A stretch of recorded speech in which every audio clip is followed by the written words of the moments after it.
I'm proud to be here with representatives from across the globe. And we're here to reaffirm our resounding support for a free and sovereign Ukraine. Nearly 1 year ago, Putin began his unprovoked and indefensible invasion of Ukraine. Putin thought that in a matter of days, his forces would seize Kyiv and overthrow Ukraine's democratically elected government. And he thought that the international community would just live with it. As President Biden said last week in his State of the Union address, Putin's invasion has been a test for the ages and a test for the world. Ladies and gentlemen, we've responded by standing up for our shared values of sovereignty and freedom. And we've risen to this challenge with unity and resolve. We've moved out with urgency, the urgency that the moment demands. And time again, it has mattered that we delivered on what we promised to Ukraine. Russia did not prevail, Kyiv did not fall, and Ukraine's friends did not falter. In the year since Putin's war of choice began, Ukrainian soldiers have won the battles of Kyiv, Kharkiv, and Kherson.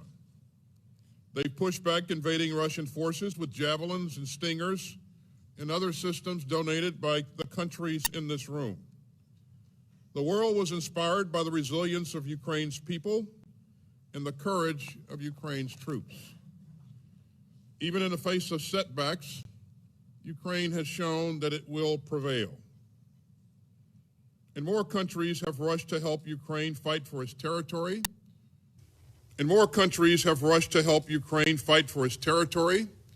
Its sovereignty, and its freedom.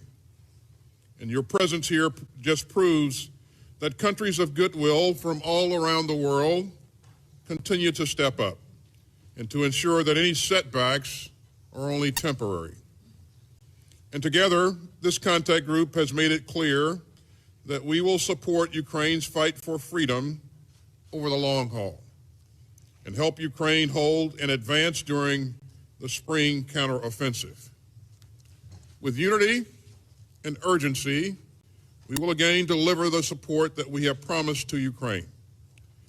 We will put capabilities into the hands of trained Ukrainian forces so that they can be integrated together on the battlefield.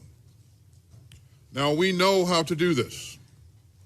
Last April, we held our first contact group to coordinate our contributions to Ukraine, and these meetings continue to embody the unshakable, enduring support for Ukraine from all over the world.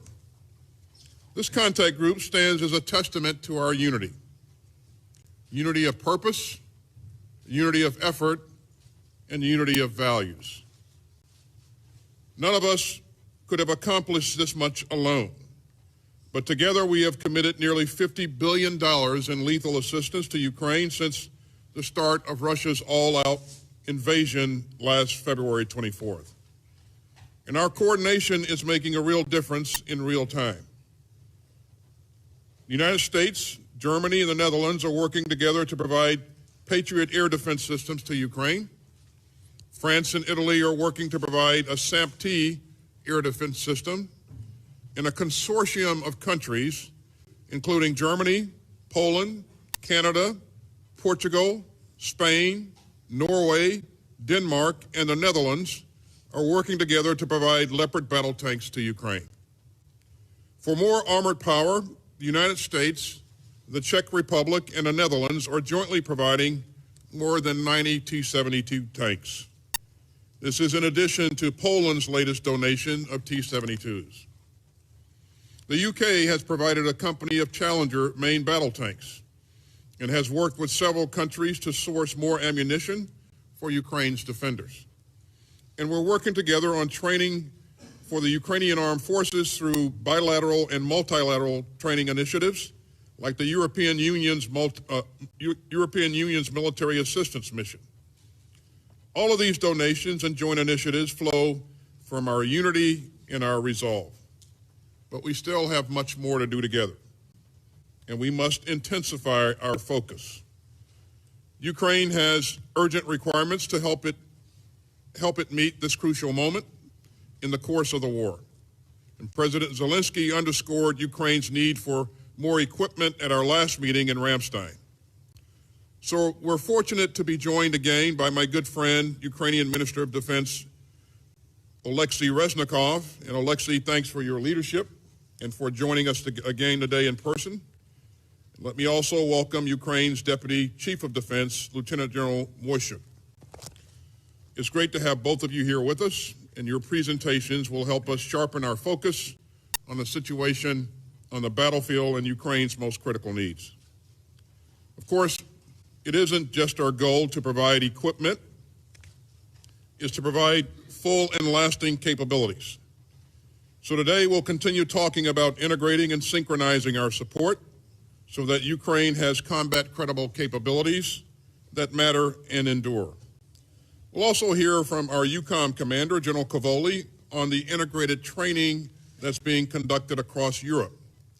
And we'll discuss industrial-based initiatives that will help sustain our support to Ukraine for the long term. We'll also talk about ongoing accountability for the historic levels of security assistance that we're providing to Ukraine. And Minister Reznikov, let me commend you for your team's cooperation on this. Ukraine is committed to making sure that the equipment we're providing gets to Ukraine's defenders on the front lines. Now, today's meeting comes at a critical time. The Kremlin is still betting that it can wait us out. But 1 year on, we are as united as ever. And that shared resolve will help sustain Ukraine's momentum in the crucial weeks ahead and help Ukraine travel the challenging road that lies beyond. And looking around this room today, I know that our unity will only grow. We all understand the stakes in Russia's war of choice. This isn't just about Ukraine's right to live in peace and security. It's also about the kind of world that our children will inherit. None of us want to live in a world where autocrats can assault their peaceful neighbors, trample their borders, and bombard their people. So we've come together to stand up for a world where rules matter, where sovereignty is respected, and where civilians are protected. Now, let me pause for a moment while our friends in the media depart.